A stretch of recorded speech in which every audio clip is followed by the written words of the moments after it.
today we will study Sarbanes-Oxley Act 2002।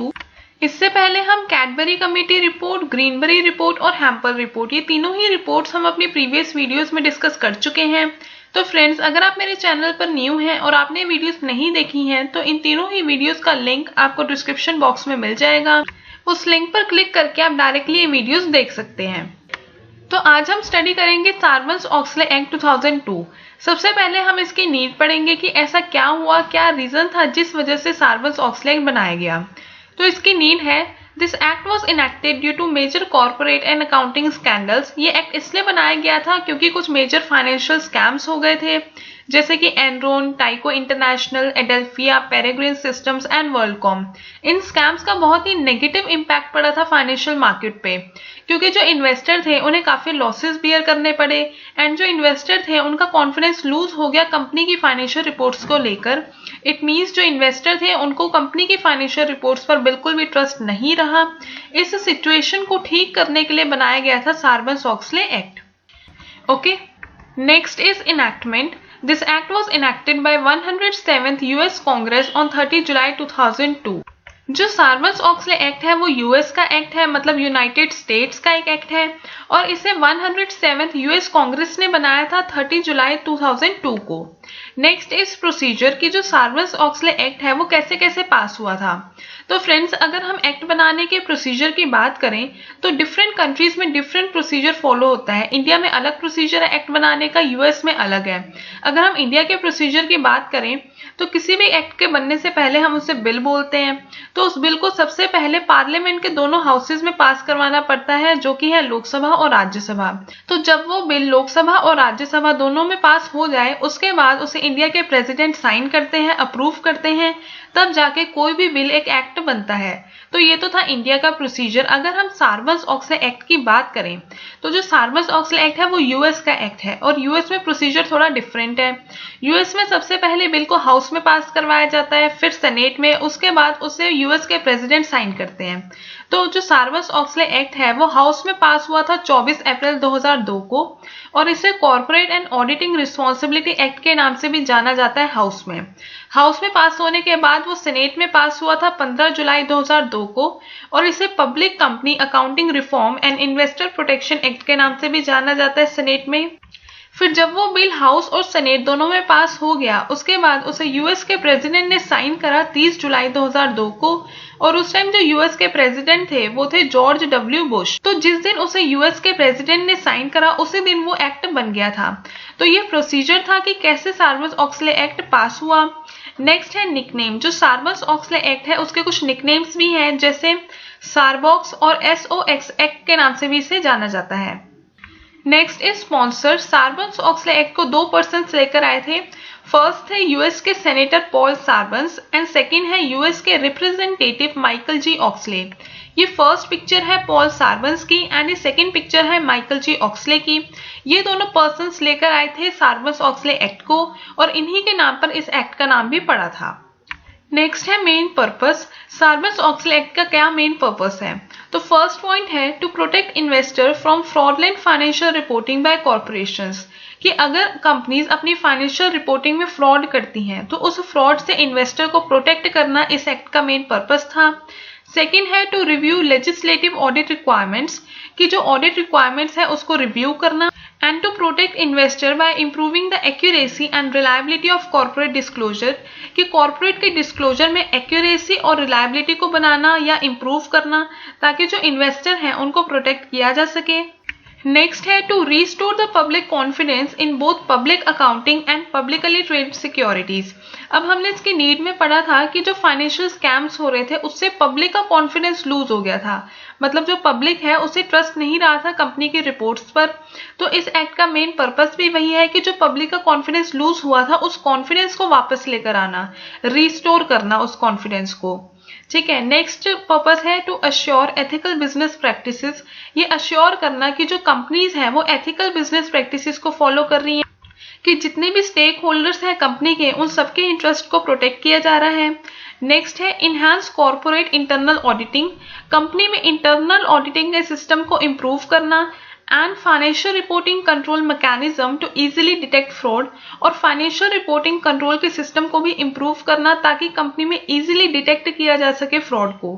तो ये 5 points थे जो मेन पर्पस थे सार्बस-ऑक्सले एक्ट के। ओके, नेक्स्ट है एप्लीकेबिलिटी की। जो सार्बस-ऑक्सले एक्ट है वो कहाँ कहाँ पर एप्लीकेबल होगा।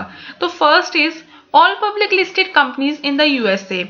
अब हमें है कि जो सार्बस-ऑक्सले एक्ट है वो यूएस का एक्ट है, तो जितनी भी पब्लिक लिस्टेड कंपनीज हैं यूएसए की, उन सभी लिस्टेड कंपनीज में ये एक्ट एप्लीकेबल होगा।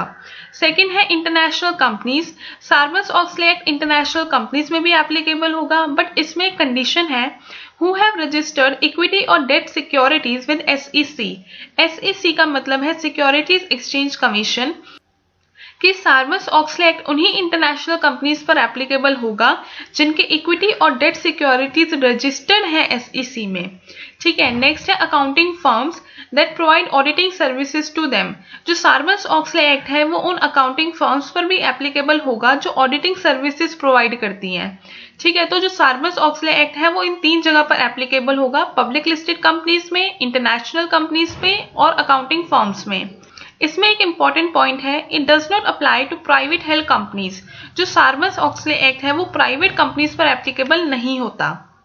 ठीक है, नेक्स्ट इज सार्बस-ऑक्सले एक्ट में टोटल 11 टाइटल्स दिए गए हैं जो कंपनी की फाइनेंशियल रिपोर्टिंग की रिक्वायरमेंट को बताते हैं। हर एक टाइटल में कुछ सेक्शंस भी बताए गए हैं। फर्स्ट टाइटल है public company accounting oversight board, PCAOB। ये बोर्ड इसलिए बनाया गया था ताकि जितनी भी पब्लिक कंपनीज हैं उनके ऑडिट को मैनेज किया जा सके, और साथ में इस बोर्ड ने कुछ स्टैंडर्ड और रूल्स भी फिक्स करे थे ऑडिटिंग की रिपोर्ट के लिए, और ये इंश्योर भी करता है कि जो कंपनीज हैं वो इन रूल्स को फॉलो करें। ठीक है, तो इस बोर्ड का मेन काम यही था। Second title is auditor independence.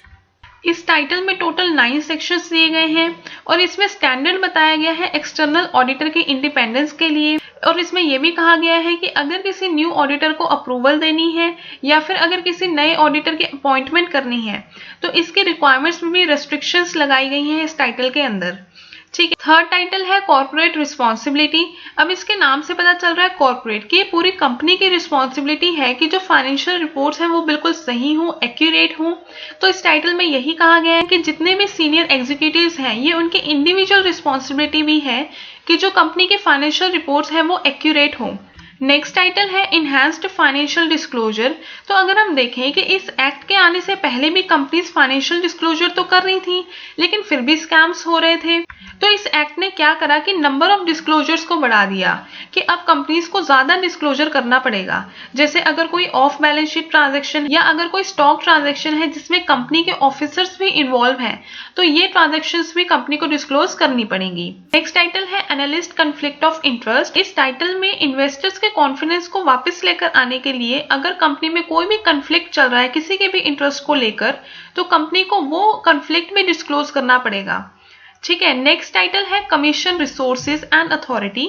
इसमें कहा गया है कि जो SEC अथॉरिटी है, मतलब सिक्योरिटी एक्सचेंज कमीशन अथॉरिटी है, उसके पास ये पावर है कि वो किसी को भी ब्रोकर, डीलर या एडवाइजर की पोजीशन से हटा सकती है। ठीक है, इस टाइटल में ये बताया गया है। नेक्स्ट टाइटल है स्टडीज एंड रिपोर्ट्स। इसमें 2 अथॉरिटीज के बारे में बताया है, एक तो है SEC मतलब security exchange commission and second है कंट्रोलर जनरल। इसमें कहा है इन दोनों अथॉरिटीज के लिए मैंडेटरी है, मस्ट है कि वो स्टडीज करें और उसकी रिपोर्ट कंपनी को दें। ये दोनों अथॉरिटीज एनालाइज करेंगी पब्लिक अकाउंटिंग फर्म्स को, क्रेडिट रेटिंग एजेंसीज को एंड इन्वेस्टमेंट बैंक्स को, और साथ में ये इंश्योर करेंगी कि इनमें से कोई भी इलीगल प्रैक्टिसेस को फॉलो नहीं कर रहा है। तो इस टाइटल में ये बताया गया। नेक्स्ट टाइटल है corporate and criminal fraud accountability. इस टाइटल में कहा गया है कि अगर कंपनी के फाइनेंशियल रिकॉर्ड्स में कोई अल्टरेशन की जाती है, कुछ कंसीलमेंट की जाती है, कुछ छुपाया जाता है, तो ये पनिशेबल होगा फाइन में, और इसमें 20 ईयर्स की इम्प्रिजनमेंट होगी, मतलब सजा होगी। इसमें यह भी कहा है कि अगर कोई भी पर्सन शेयर होल्डर को फ्रॉड करने की कोशिश करता है पब्लिक कंपनीज में, तो उसको भी इम्प्रिजनमेंट और फाइन दोनों के लिए वो पनिशेबल होगा। और इसमें एक मेन जो इंपॉर्टेंट फैक्टर दिया गया है वो कहा गया है कि विसल ब्लोअर्स को प्रोटेक्शन दी जाएगी। अब विसल ब्लोअर वो होते हैं कि मान लो कंपनी में कोई फ्रॉड हो रहा है और किसी पर्सन को वो पता चल जाता है, तो वो पर्सन उस फ्रॉड को डिस्क्लोज कर देता देता है टॉप मैनेजमेंट के सामने, मतलब वो उस फ्रॉड को सामने ले आता है सबके। तो उस पर्सन को हम बोलते हैं विसल ब्लोअर, क्योंकि वो विसल ब्लो कर देता है और फ्रॉड सबके सामने आ जाता है। तो जो विसल ब्लो कर रहा है उसको भी स्पेशल प्रोटेक्शन दी जाएगी इस टाइटल के अंदर। नेक्स्ट टाइटल है white collar crime penalty enhancement. इस टाइटल में व्हाइट कॉलर क्राइम अगर होता है कंपनी में तो उसकी पेनल्टी को इनहेंस कर दिया गया है, मतलब बढ़ा दिया गया है। और व्हाइट कॉलर क्राइम होता है कि अगर फर्म या फर्म के एजेंट्स या कोई हाई ऑफिशियल रिस्पेक्टेड पर्सन्स ही अगर कोई क्राइम कर देते हैं तो हम उसे बोलते हैं व्हाइट कॉलर क्राइम। तो इस एक्ट में उनकी पेनल्टी को इनहेंस कर दिया गया है, बढ़ा दिया गया है।